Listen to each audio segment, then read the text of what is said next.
What's up, my friends? It's TMX once again. I got a new camera. It's just my new phone, and I'm using my other phone, my old phone, and I got to trade into AT&T within the next couple of days to be able to look at the Metazoo Monday for yesterday, 10/20/25. It was a pretty good one. Spoilers. I'm gonna give you the rating at the end. All right, so we had Charlie's back. He's been gone for a couple weeks, despite that there was a collector I believe, last weekend. But yeah, he's a part of it. And he has started asking about people with ghost stories. I'm not gonna go through all those ghost stories. I have a cool ghost stories you could go see. I think I have two of them. You can go back and see there's like a UFO story, there's a ghost story. But I'm not gonna go through people's ghost stories. This isn't a ghost story channel. But everyone's talking about it. And then he spoiled the Enfield Monster by Poncho. Looks like Poncho's doing a lot of the OG characters. The Enfield Monster is looking pretty sick. He's like coming at the screen. I like it, like the dynamic nature of it. Last week, I didn't talk about it, but it was either Lily or Jet. Maybe it was not even that. Maybe it was the Metazoo News Network that put out the video with Jet Yates, where she says that she likes working with the new Metazoo because they aren't as strict with the art. The artwork previously kind of had like a stationary cryptid and a nice background, and then they would superimpose the cryptid onto the background. Now they can do poses, they can do them leaping, they can do attacks, they can do two beasties in one. They can do a lot of different things. So, and it's clear if you are into art that they kind of gave the artist a lot more freedom to kind of make different choices.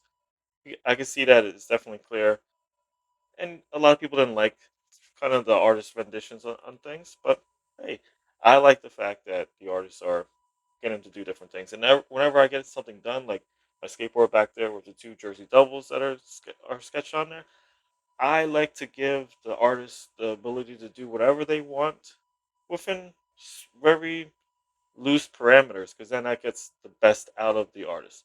Now, if you're doing something that is like your goal, like, hey, I was dreaming about this my whole life, I needed to have this very particular thing, I understand that. You got to do that. And I think that Mike Waddell had very particular ideas with the early stages of MetaZoo, and then he got a little bit more leeway to other, gave leeway to other people to kind of make it different. But it's good to give the artists the best chance that they can to do the best work that they can. That's all I'm getting at. So,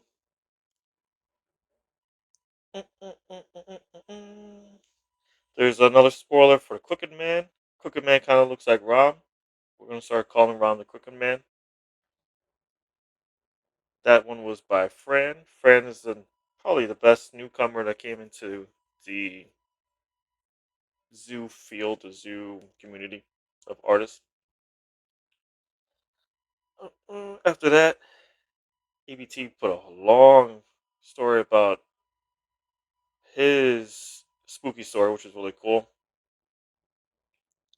Fran shares some steps on how to make the art that he makes.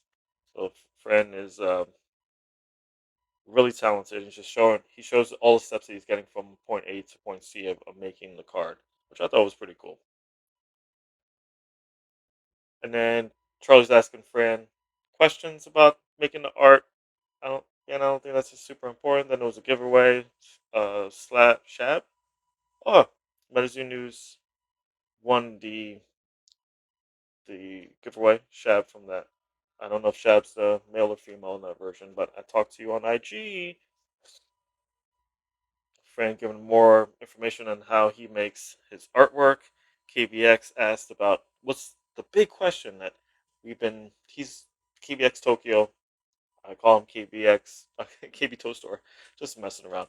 But we keep going back and forth about is Metazoo Pokemon or not. He went direct for the throat. Charlie, tell me what you have connections with Pokemon and Metazoo. Is Pokemon paying for Metazoo? Give me the whole scoop.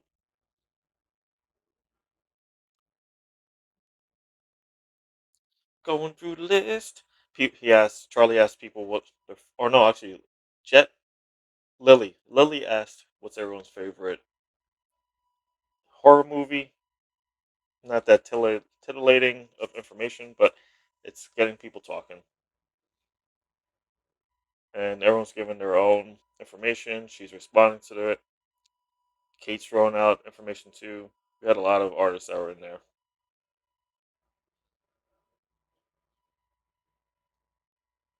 Talked a little bit about player versus enemy.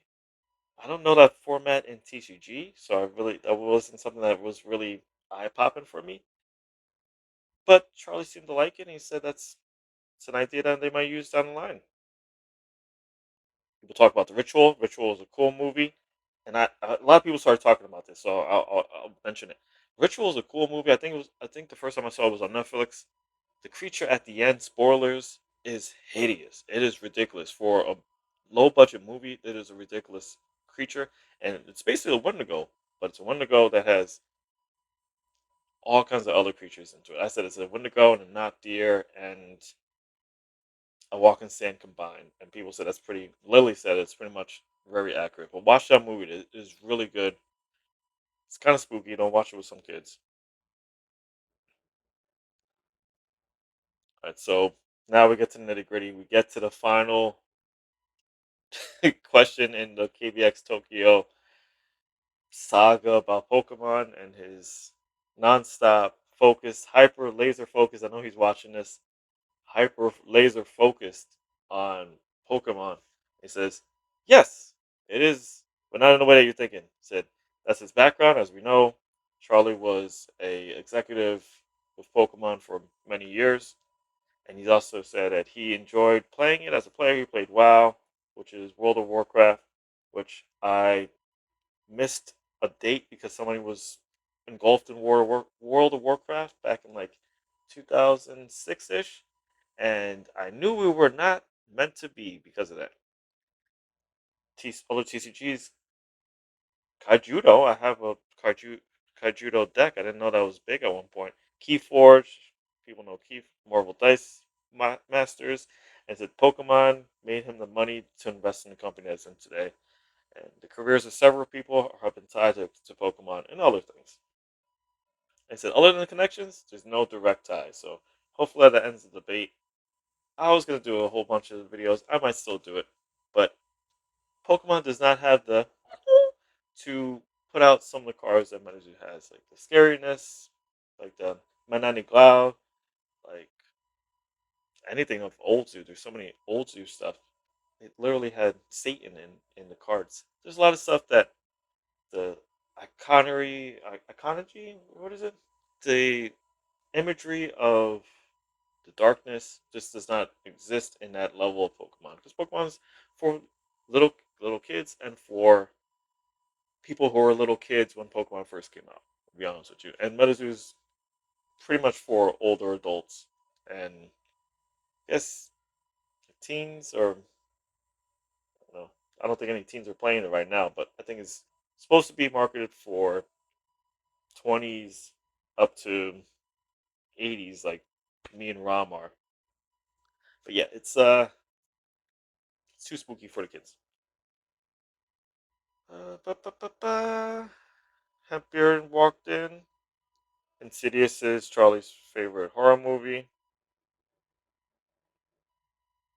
Talking KBX Tokyo's glazing Charlie a little bit. Plans pre-release. Are there going to be more pre-release kits in the future? And I had suggested that the tie to Pokemon is that they could release the beta Pokemon that never came out. Just an idea. I don't think they're privy to those characters, but it would be cool to have to kind of do that, like a set that's like the set of mismatch monsters.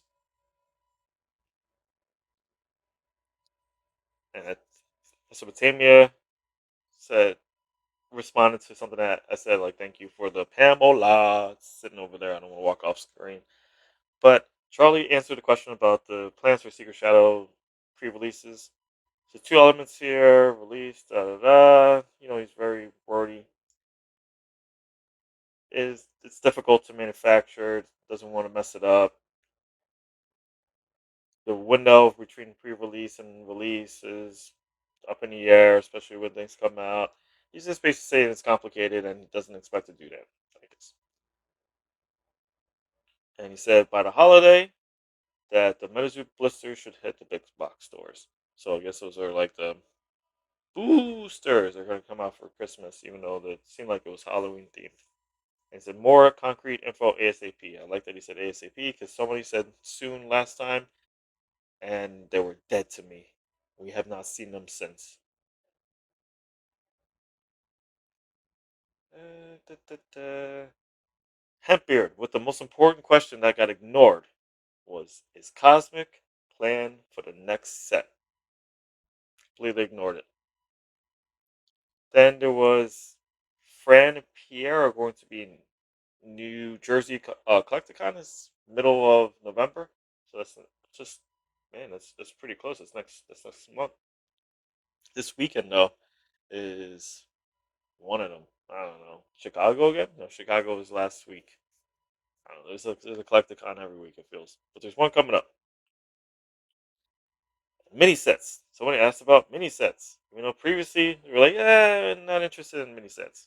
But Charlie took a little reprieve to put out the Hat Man. Hat Man looks pretty cool. That one's by Sebastian. So Seb, all powerful Seb, back again.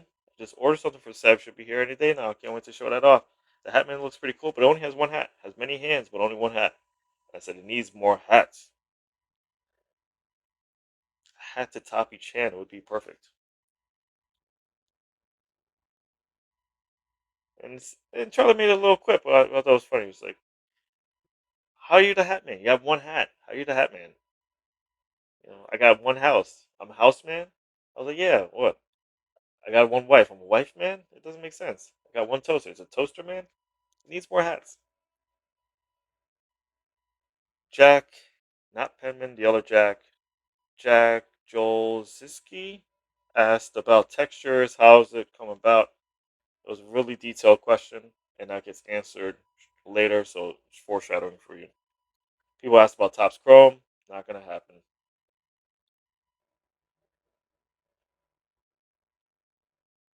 More people now. Rom.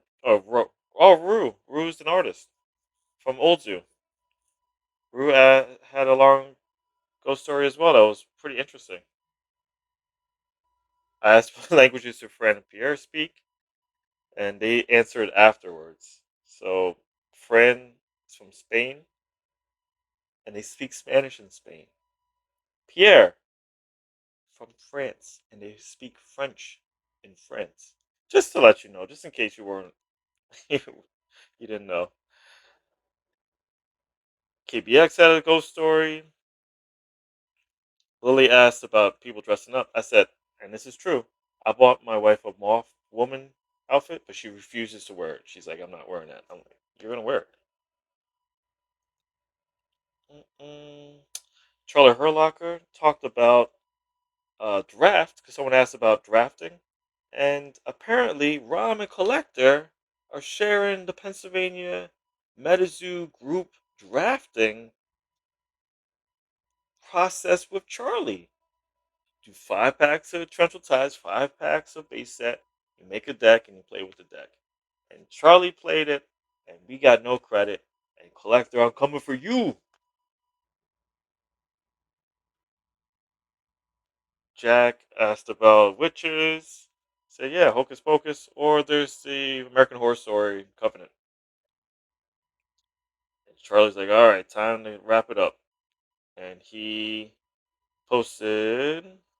Oh, so people were asking hammer or stick. Most people said hammer, but he posted the stick anyway, which is the stick man has made his return.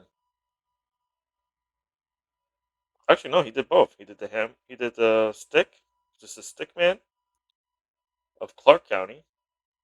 That was a beast in old zoo, not really a beast in new zoo. I mean, it does boost the lightning type, which really didn't need another boost, but hey, it's getting another boost, so lightning's gonna stay here forever. And he posted a hammer one.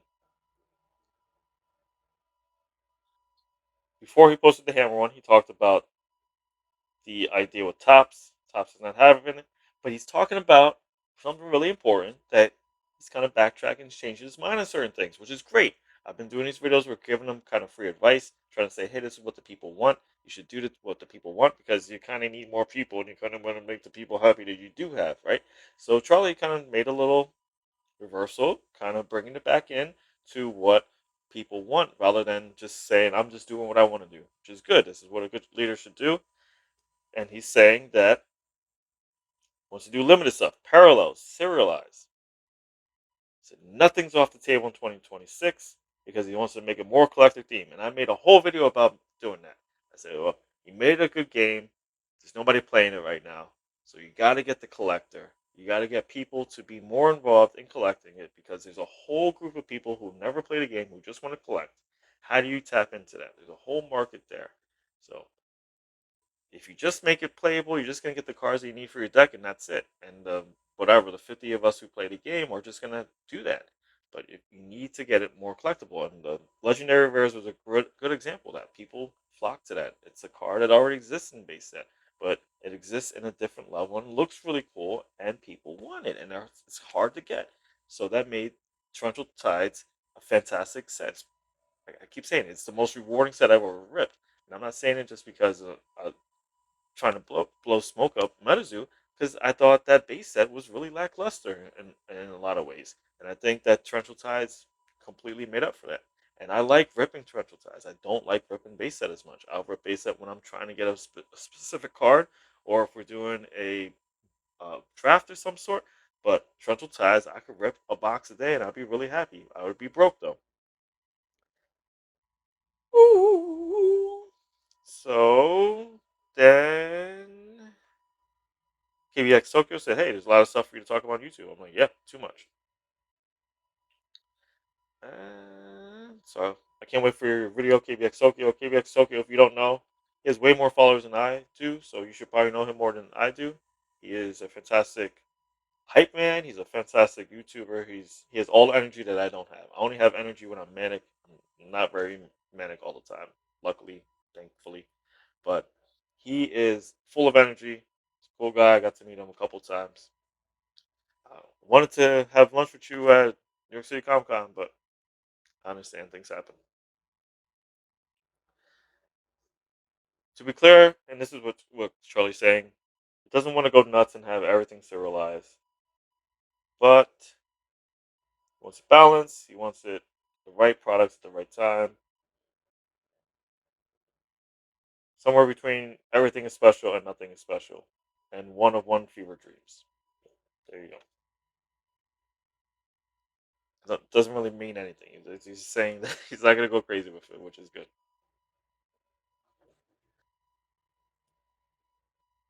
And then they are finally answering the question about the texturedness and how that comes about. And then the hammer came out. The hammer, it was Colorado Springs elf. It's an elf smashing a pumpkin. There was a couple jokes back and forth. Oh, he's a member of Smashing Pumpkins. I said, yeah, he also has 9-inch nails, and he's sitting in the Savage Garden. People and KBX. The last question was, does the box glow in the dark? And Charlie previously already said that it doesn't. And I think that would be it. Oh no, then Dustin from GQL answered it. He said we can get ready, very creative. There's a lot of options. Talking about the background. Honestly, I'm not interested in it. They just look cool. I don't want to read 55 pages. If you're interested in knowing about the textures, go back to see Dustin at GQL in the chat. It was the timestamp is at 8:28 from Monday. Jack said, "Thank you so much."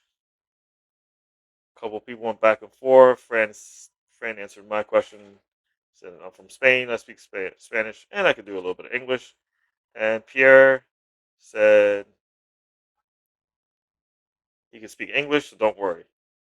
Oh, look at that. I missed that one. I said, excited to see everybody in November. I'll be gone to November. Tell my girl I'll be gone to November. And that is it. That is it for the Metazoo Hour.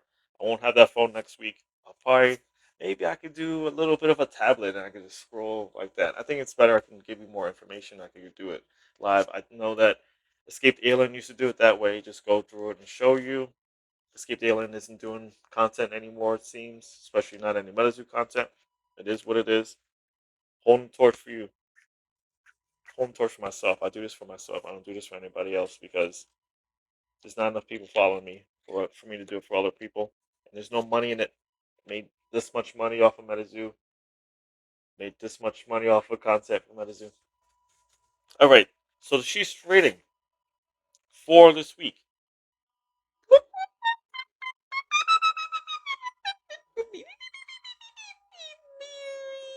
It was nice. It was nice talking to the artist. It was nice that Charlie was there. It was nice that we got a good discussion and a lot of questions answered. And it looks like the direction of MetaZoo is changing. The trajectory is changing as far as the products that are put out to benefit the collector and the people who are asking for these things to happen. So those are all good things. Lots of spoilers. All the spoilers are great.